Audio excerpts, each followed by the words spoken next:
I recently read Atlas of the Heart by Brené Brown.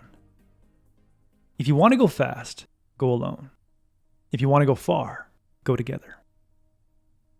Going far and achieving incredible feats with people around you requires deep and meaningful connections with those people.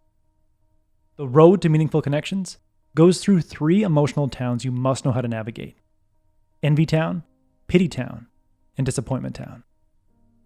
When you find yourself in one of these towns, it's nice to have a map to determine where you are and what road you should take to get out of town. Author Brené Brown has researched emotions for the past 2 decades, and in her book, Atlas of the Heart, she provides a map for envy, pity, and disappointment so you can move through these emotions and toward a more meaningful connection with someone. First up is Envy Town. In most relationships, there will come a time when you want what the other person has. Maybe your partner has an exciting new career opportunity, or your coworker gets an award, or your friend wins a huge sum of money. How you respond to their success and your envy will either move you closer to a meaningful connection or drive a wedge between the two of you. We can't help but compare ourselves to others, so envy is simply part of the human experience.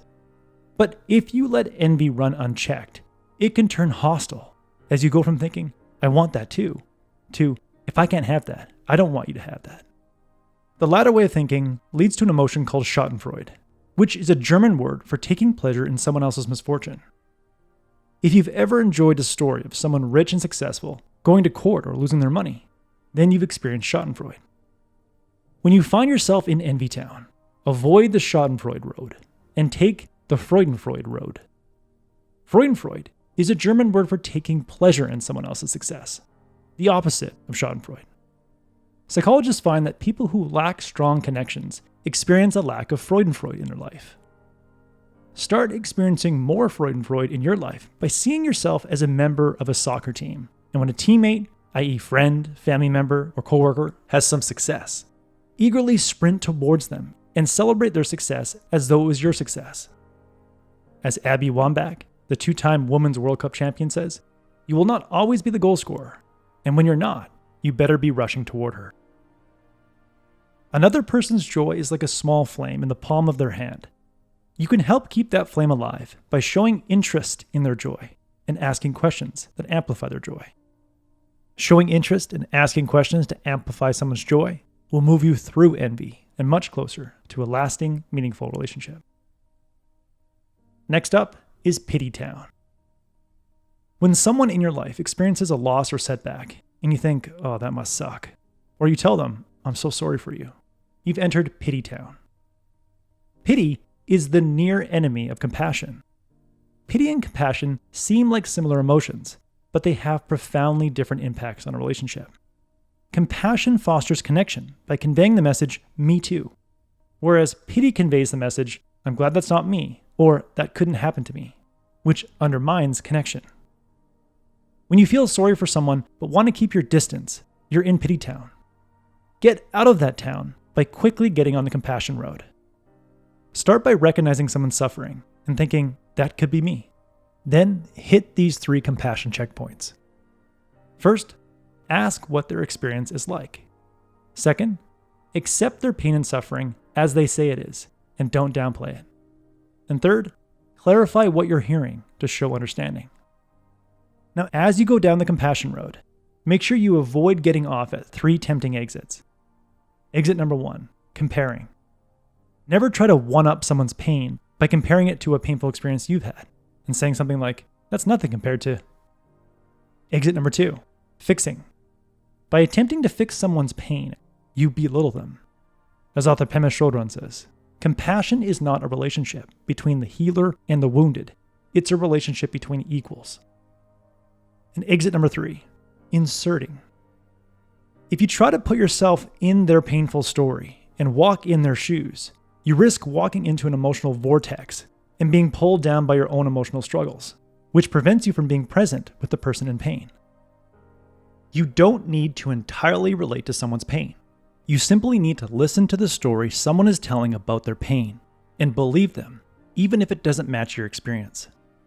Your willingness to listen and believe will give a person who's suffering the strength to face their suffering and move through it. Next up, Disappointment Town. Whether you realize it or not, you have a movie playing in your head of how others should act. When people deviate from your internal movie, you experience disappointment. But if people can't see the movie playing in your head, and they don't know what part they're supposed to play, is your disappointment truly justified? You can largely avoid disappointment town by examining the movie you're playing in your head and letting people know what your expectations are. Brown calls unexpressed expectations stealth expectations. On Brown's first birthday after getting married, she expected to wake up to lovely notes on the kitchen table and posters on the wall to celebrate her birthday, because that's what her family did growing up. But she'd never told her husband that her family did that, and that it was important to her. Her stealth expectations led to disappointment, resentment, and anger, which ruined what should have been a special day. Since then, Brown's learned the vital importance of expressing and reality checking her expectations. At work, Brown has developed the habit of painting a perfect picture of her expectations, so she doesn't hold her team to unrealistic expectations and resent them for not doing things she silently expects them to do. She calls her expectation expressing habit painting done. In the book, she says, "Painting done means fully walking through my expectations of what the completed task will look like, including when it will be done, what I'll do with the information, how it will be used, the context, the consequences of not doing it, the cost, everything we can think of to paint a shared picture of the expectations." It's one of the most powerful tools we have.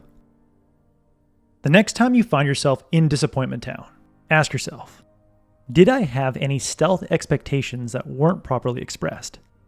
Could I have done a better job of expressing my expectations? And were my expectations violated for reasons largely outside of anyone's control? Examining, reality checking, and expressing your expectations will ensure you spend as little time as possible in disappointment town. In the end, Brené Brown says, connection is the energy that exists between people when they feel seen, heard, and valued. Ensure you make someone feel seen, heard, and valued by taking pleasure in their success instead of envying their success, showing compassion for their pain instead of pitying their pain, and taking the time to examine and express your expectations instead of being disappointed when they fail to meet your stealth expectations. That was the core message that I gathered from Atlas of the Heart by Brené Brown. This book will help you work through almost any emotion you can experience and move you closer to the emotions you most want to have. I highly recommend it. If you would like a one-page PDF summary of insights that I gathered from this book, just click the link below and I'll be happy to email it to you. If you already subscribe to the free Productivity Game email newsletter, this PDF is sitting in your inbox. If you like this video, please share it. And as always, thanks for watching and have yourself a productive week.